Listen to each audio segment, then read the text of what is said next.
Bonjour à tous et bienvenue également donc aux thérapeutes, aux créateurs et à tous ceux qui se sentent une âme d'artiste et qui veulent manifester davantage leur projet de cœur, qui veulent avoir plus de visibilité mais surtout oser incarner vraiment qui ils sont.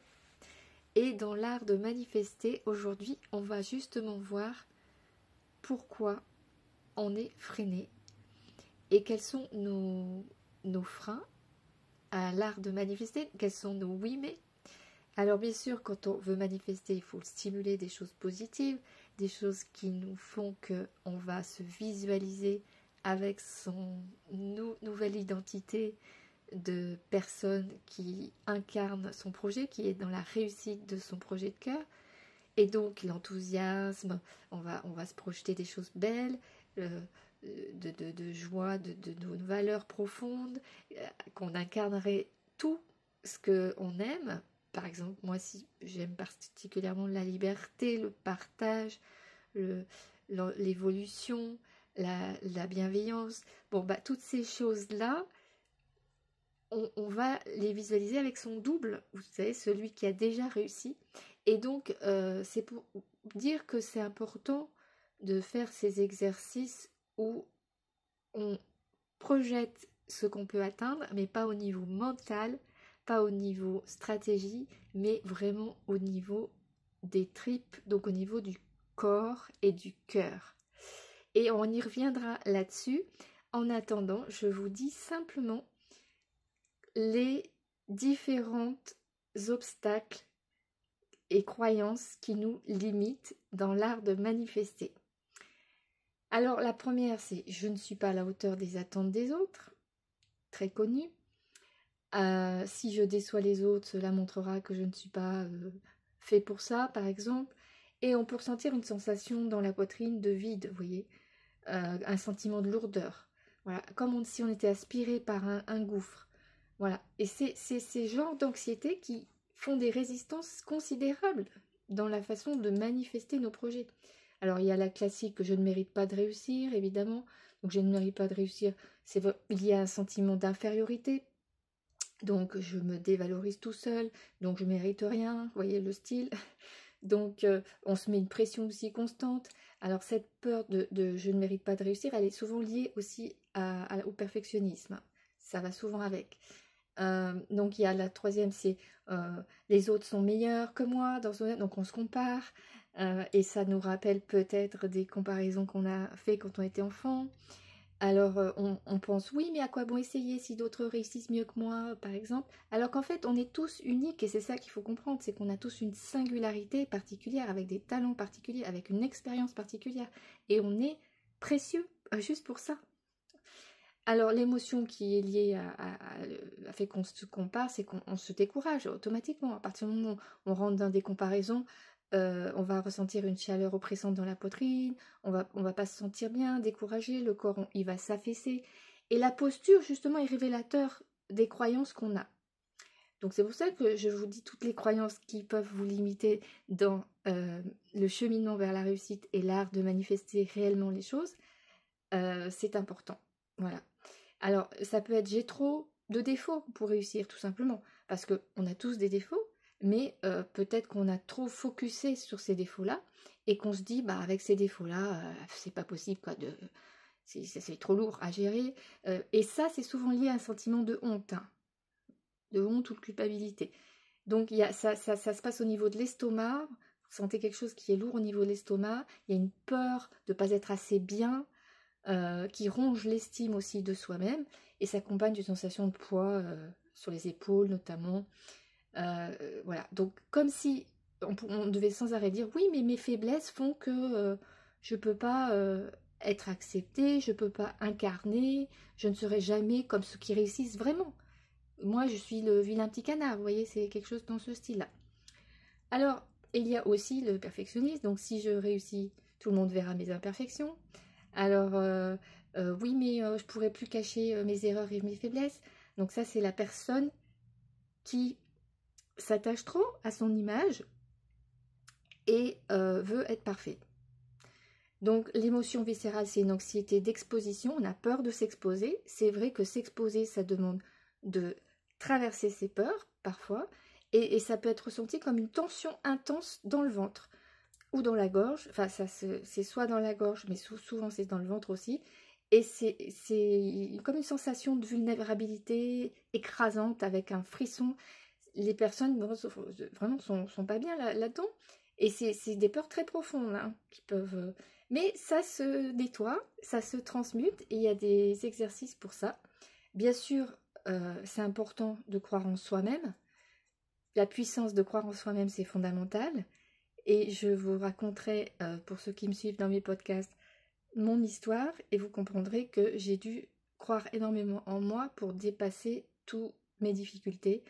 Et Dieu sait si j'ai eu moi aussi des croyances limitantes et j'ai eu une histoire lourde aussi à dépasser pour pouvoir incarner vraiment mes projets de cœur qui sont là à l'œuvre et qui grandissent. Et plus je les nourris de belles choses et plus ils grandissent. Et je pense que vraiment la puissance de croire en soi, c'est énorme. Et notamment le fait de se relier à son cœur, évidemment. Alors, je peux vous en citer d'autres, évidemment, sur les croyances. Les autres vont me juger, critiquer ce que je fais, donc on est mal, ça se serre à l'intérieur, peur de s'exposer. Oui, mais que vont dire les autres si j'y arrive pas, par exemple ou alors je ne serai jamais assez capable d'être à la hauteur de mes ambitions. Alors là, on se met tout de suite la pression, il faut que ça soit tout de suite bien, et puis voilà, et puis il faut qu'on monte tout de suite. Vous voyez, il y a une espèce d'urgence. Et le poids, il est oppressant. La peur, c'est la peur de se sentir éternellement frustré, en fait. Parce que on sent qu'atteindre ses objectifs ne sera jamais... Enfin, atteindre ses objectifs, c'est possible, mais on ne se sentira pas accompli. Parce que si on se sent comme un imposteur, c'est-à-dire pas capable de se sentir à la hauteur de ses ambitions, bah c'est vrai qu'on ne peut pas apprécier la réussite. Et là, ça rejoint le syndrome de l'imposteur que j'aborde très précisément parce que je vous rappelle donc que j'ai une formation de praticien d'hypnothérapeute et également de docteur. Donc je peux vous accompagner vraiment là-dedans pour dépasser vos freins et vos blocages dans le syndrome de l'imposteur, pour voir tous les profils notamment qui apparaissent, parce qu'il y a plein de profils, hein, la superwoman, le perfectionniste, enfin, il y en a plein des profils d'imposteurs, mais surtout on débusque la structure de votre fonctionnement, on va très loin, même jusqu'aux blessures, pour pouvoir libérer ce qui freine. Et chaque syndrome de l'imposteur est différent en fonction évidemment de la manière dont on fonctionne et de nos blessures. Alors il peut y avoir aussi je vais m'épuiser pour rien, alors ça c'est quelqu'un qui a peur de donner, aussi qui a peur de donner de son énergie, de son temps. Donc il y a une sensation de fatigue, avant de commencer on est tout de suite las, et c'est oui mais si j'y arrive pas, tous mes efforts vont servir à rien. En fait c'est vrai qu'au début quand on commence quelque chose, que ce soit dans un projet sur le net, enfin, ou même dans la vraie vie, je veux dire, il y a une notion d'inertie. Au début, ça ne marche pas tout de suite. Donc, il y a une phase qui est lourde, où le temps que la machine se mette en route, le temps que nos actions aient des résultats. Et donc, il faut lâcher prise au départ sur les résultats, parce qu'effectivement, sinon, on a la sensation que ça ne sert à rien. Et c'est vrai que c'est décourageant. Moi, je me rappelle au début, quand j'ai fait plein de vidéos, bah, pas beaucoup de vues, hein. Et là, ça commence. Mais c'est au début, bon, en fait, il faut faire ça par envie de donner, de partager, et sans forcément attendre tout de suite de résultats. C'est vraiment d'être content de partager ce qu'on a à partager, ce qu'on a au fond du cœur, dans notre expérience, et ce qu'on peut apporter aux autres. Donc, les freins internes, c'est bon, c'est peur de l'effort inutile, bien sûr. Il y en a qui peuvent penser aussi je vais me ruiner en suivant ce rêve, parce que c'est vrai que des fois il faut lâcher un petit peu l'ancien métier ou l'ancienne activité qui rapportait des bénéfices de sécurité financière ou autre, ou matérielle. Donc il y a la peur de manquer. Si je me trompe, j'aurai plus rien, vous voyez, pour vivre. Et c'est des croyances limitantes, ça, sur l'argent et l'abondance, sur la peur de manquer, qui sont importantes à travailler. Et qui vont vraiment vous libérer, parce que quand on connaît mieux ça, eh ben, on se laisse plus embarquer par ces peurs, parce qu'on les regarde en face, tout simplement. Et à ce moment-là, c'est pas la même chose. C'est pas la même chose du tout. Mais encore une fois, je dirais que l'antidote à la peur de manquer, c'est vraiment la capacité de croire en soi, de se donner la possibilité d'apprendre aussi en cours de route, donc la possibilité de croissance, de croissance exponentielle, c'est-à-dire que j'apprends petit à petit, c'est-à-dire que je me mets en chemin, même si je connais que 10 ou 15% de ce que j'ai à offrir, mais je vais apprendre aussi en chemin. C'est cette capacité à croire en moi, ça rejoint vraiment ça. Et c'est très important, parce qu'on ne peut pas d'emblée donner quelque chose de parfait. Voilà, alors on peut penser aussi des croyances comme les autres réussiront, mais moi je vais forcément rester bloqué. Alors là, la douleur, c'est vraiment quelque chose qui brûle, une frustration brûlante, et comme un creux au niveau de l'estomac. C'est la peur de l'infériorité aussi par rapport aux autres. Et c'est oui, mais peut-être j'ai pas ce qu'il faut pour atteindre leur niveau. Donc là, ça rejoint le manque de confiance en sa capacité toujours à apprendre par croissance, et non pas apprendre d'un coup sur ses talents et sur ses dons, mais vraiment apprendre par palier, par croissance. Et les freins internes, bah, on se compare, faible estime de soi, dès qu'on a une envie, ça nous paralyse. Chaque progrès des autres accentue le sentiment d'échec en soi. Parce que même si on ne se compare pas tout le temps, inconsciemment, on le fait. Parce que, bah voilà, on évalue les choses sans arrêt. Hein. Donc, c'est pour ça que quand on a cette force, cette vision de soi-même qui a réussi, cette autre version qui est plus avancée de nous dans le futur, bah ça nous monte en vibration aussi, et ça nous permet de donner un moteur à notre avancée, malgré que on continue un peu de comparer. Mais au moins d'en être conscient qu'on compare, c'est important, et surtout qu'on a ces croyances limitantes pour les remettre en question, et on les transforme. C'est très simple. Il y a des exercices, il y a des façons de faire, on peut les transformer, simplement les remettre en question. C'est déjà énorme, parce que dès qu'elles vont apparaître à la conscience, on va prendre du recul et on va se dire, oh là, pop, pop, pop, on est en train de penser encore dans des limites. On est en train de se resserrer, de se limiter dans notre potentiel d'agir, dans notre potentiel d'être et d'incarner nos vraies valeurs, notre vraie nature.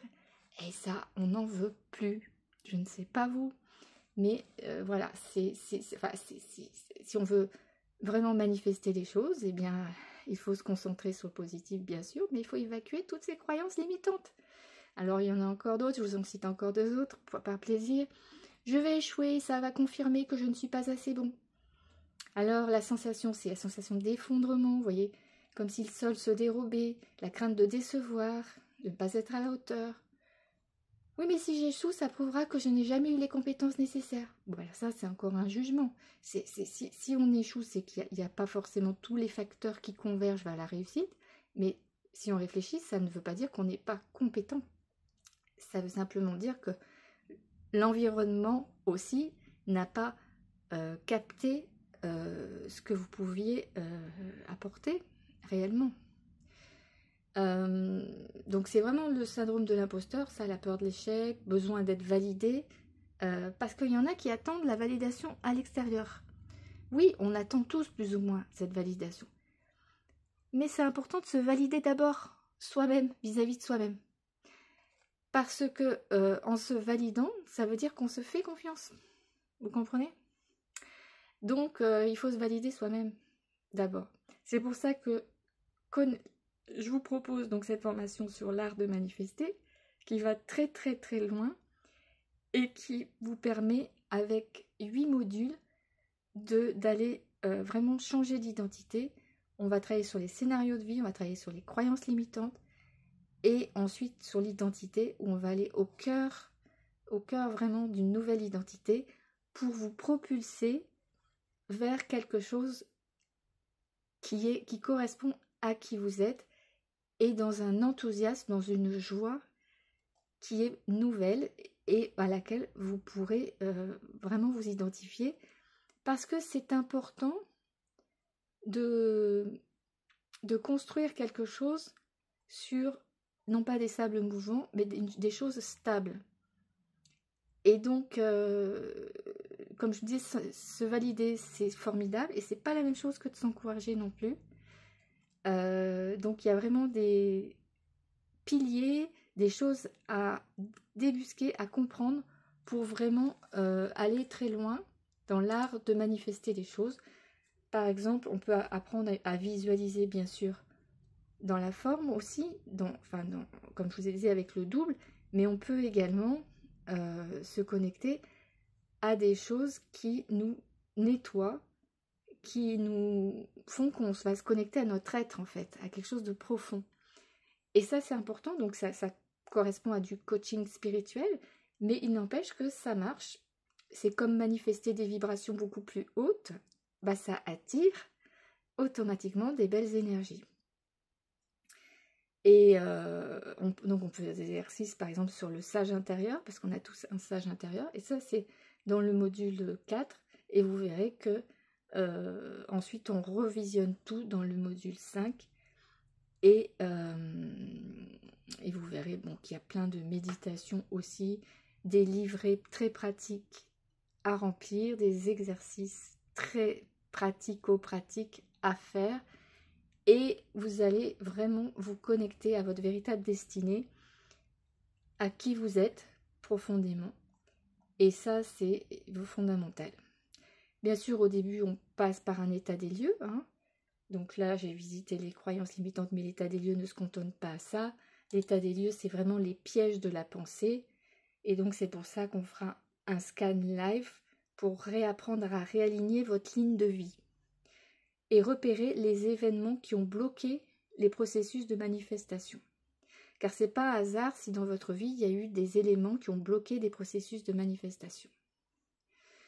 On fera du scan donc live, et puis on scannera au niveau du mental, car le mental, au-delà des fausses croyances, il y a aussi ce qu'on appelle des filtres, c'est-à-dire c'est une manière de voir la vie.